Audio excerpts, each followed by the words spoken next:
Hello friends, मैं किरण UP competition roof में आपका बहुत बहुत स्वागत करती हूँ। फ्रेंड्स, आपकी सभी प्रतियोगी परीक्षाओं को ध्यान में रखते हुए हमने जो पर्यावरण एवं पारिस्थितिकी की जो सीरीज़ स्टार्ट की है, चलिए उसी को आगे बढ़ाते हैं। आगे बढ़ाते हुए शुरू करते हैं आज का पहला क्वेश्चन।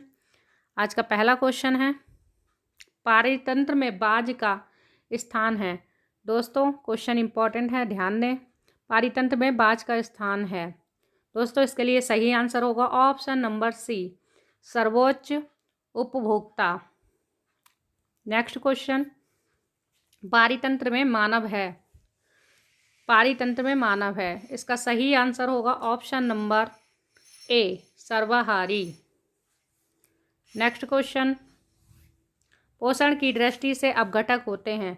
दोस्तों, पोषण की दृष्टि से जो अपघटक होते हैं वो मृतोपजीवी होते हैं, यानी कि इसका सही आंसर ऑप्शन नंबर सी। दोस्तों, आप लोग जानते हैं कि जो अपघटक होते हैं, जैसे सड़े हुए पेड़ पौधे या फिर कोई भी सड़े हुए जीव जंतु, मरे हुए जीव जंतु, उनका क्या करते हैं, अपघटन का कार्य करते हैं। तो अपघटक कौन होते हैं? अपघटक होते हैं मृतोपजीवी, इसलिए आंसर नंबर सी सही आंसर है। नेक्स्ट क्वेश्चन है, एक तालाब पारितंत्र में बड़ी मछलियाँ, कछुए, मेढक होते हैं। दोस्तों, इंपॉर्टेंट क्वेश्चन है, आया हुआ है, ध्यान से पढ़िए। एक तालाब पारितंत्र में बड़ी मछलियाँ, कछुए, मेढक होते हैं। इसके लिए सही आंसर है दोस्तों ऑप्शन नंबर डी, द्वितीय श्रेणी के उपभोक्ता। ये सभी क्या हैं? द्वितीय श्रेणी के उपभोक्ता हैं। नेक्स्ट क्वेश्चन, जैवमंडल जल, स्थल और वायुमंडल के कितने क्षेत्र में विस्तृत होता है? इसके लिए सही आंसर है ऑप्शन नंबर बी, यानी कि 22 से 30 किलोमीटर। नेक्स्ट क्वेश्चन,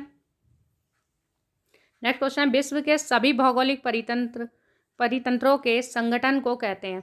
विश्व के जितने भी भौगोलिक परितंत्र हैं उनके जो संगठन होता है उसको क्या कहते हैं? उसको कहते हैं ऑप्शन नंबर ए, जैव मंडल। इसका सही आंसर है ऑप्शन नंबर ए, जैव मंडल। चलिए बढ़ते हैं नेक्स्ट क्वेश्चन की तरफ। नेक्स्ट क्वेश्चन है, घरों में साज सज्जा की सामग्री में रखे गए कृत्रिम पारितंत्र को कहते हैं। दोस्तों, जो घर है उसमें जो हम साज सज्जा यानी सजाने का जो भी सामग्री है वो उसका जो कृत्रिम पारितंत्र बनाते हैं उसको क्या कहते हैं? इसके लिए इसका सही आंसर होगा ऑप्शन नंबर बी, यानी कि एक्वेरियम। दोस्तों, इंपॉर्टेंट क्वेश्चन है, ध्यान दीजिएगा। दोस्तों, नेक्स्ट क्वेश्चन है, अंतरिक्ष में बनाया गया परितंत्र होता है। तो अंतरिक्ष यान में जो बनाया गया परितंत्र है वो क्या होता है? तो इसका सही आंसर है कृत्रिम परितंत्र, यानी कि इसका सही आंसर है ऑप्शन नंबर बी, कृत्रिम पारितंत्र। अंतरिक्ष यान में जो पारितंत्र बनाया जाता है वो आर्टिफिशियल पारितंत्र होता है, क्योंकि नेचुरल तो हो नहीं सकता है। अंतरिक्ष यान में क्या होता है, बनाना पड़ता है, तो इसलिए उसको क्या बोलेंगे, कृत्रिम पारितंत्र। चलिए दोस्तों, नेक्स्ट क्वेश्चन की तरफ बढ़ते हैं। पर्यावरण में अवांछनीय परिवर्तन करने से कौन सा संकट उत्पन्न होने लगता है?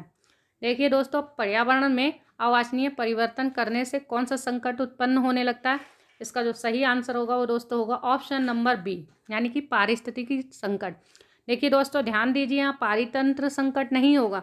जब पर्यावरण में हम अवांछनीय परिवर्तन करते हैं तो इससे क्या होता है, पूरे पारिस्थितिकी संकट उत्पन्न हो जाता है। इसलिए इसका सही आंसर होगा ऑप्शन नंबर बी, पारिस्थितिकी संकट।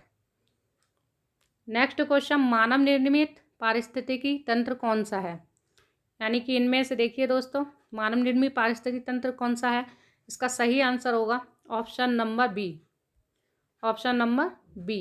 यानी कि फसल पारितंत्र। बाकी सब तो नेचुरल पारितंत्र हैं। देखिए, वन पारितंत्र भी नेचुरल है, घास स्थल भी नेचुरल है, लवणीय जल पारितंत्र भी नेचुरल है। इसलिए जो मानव निर्मित है वो फसल पारितंत्र। फसल कौन लगाता है? मानव लगाता है। चलिए नेक्स्ट क्वेश्चन, प्रकृति में ऊर्जा का स्रोत है। इसके लिए सही आंसर होगा, प्रकृति में जो ऊर्जा का स्रोत है इसके लिए सही आंसर होगा ऑप्शन नंबर डी, यानी कि सूर्य। सूर्य प्रकृति में ऊर्जा का मुख्य स्रोत है। चलिए दोस्तों, नेक्स्ट क्वेश्चन, जीवाणु एक्टिनोमाइसीज कवक को कहते हैं। दोस्तों, इंपॉर्टेंट क्वेश्चन है, बहुत ध्यान दीजिए इस पे। जीवाणु एक्टिनोमाइसीज कवक को कहते हैं। दोस्तों, इसका सही आंसर होगा ऑप्शन नंबर सी, यानी कि अपघटक। ये सभी क्या हैं? अपघटक हैं। चलिए दोस्तों नेक्स्ट क्वेश्चन की तरफ बढ़ते हैं। पारितंत्र में अजैविक और जैविक घटक के मध्य की योजना कड़ी कौन सी है? दोस्तों जो पारितंत्र है, उस पारितंत्र किससे मिलकर बना होता है? पारितंत्र जैविक और अजैविक घटकों से मिलकर बना होता है, लेकिन जो जैविक और अजैविक घटक हैं इनके मध्य की योजना कड़ी कौन सी है? तो इनके जो बीच की योजना कड़ी है वो उसका आंसर होगा, सही आंसर ऑप्शन नंबर सी, जैव संरचना। चलिए दोस्तों नेक्स्ट क्वेश्चन की ओर बढ़ते हैं।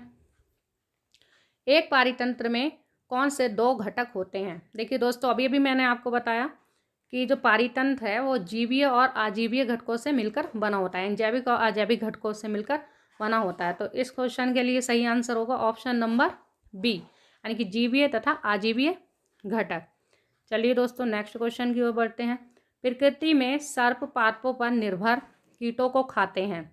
यदि मोर सर्प को खाता हो तो मोर होगा। जो प्रकृति है उसमें जो सर्प हैं यानी जो सांप हैं वो पादपों पर निर्भर कीटों को खाते हैं। यदि मोर सांप को खाता है यानी सर्प को खाता है तो मोर क्या होगा? तो इसके लिए जो सही आंसर होगा वो दोस्तों होगा खाद स्तूप का शीर्ष, यानी कि ऑप्शन नंबर डी। तो फिर ऑप्शन नंबर डी इसका सही आंसर होगा। चलिए दोस्तों हम अपनी सीरीज़ को यहीं पे समाप्त करते हैं। दोस्तों हमारी ये सीरीज़ कैसी लग रही है, आपको पसंद आ रही है या नहीं आ रही है, तो आप हमें कमेंट बॉक्स में कमेंट करके ज़रूर बताइए और हमारी वीडियो को लाइक कीजिए, सब्सक्राइब कीजिए और शेयर भी कीजिए। चलिए दोस्तों तब तक के लिए नमस्कार। दोस्तों बढ़ते हैं हम, नमस्कार और मिलते हैं हम नेक्स्ट वीडियो में। बाय दोस्तों।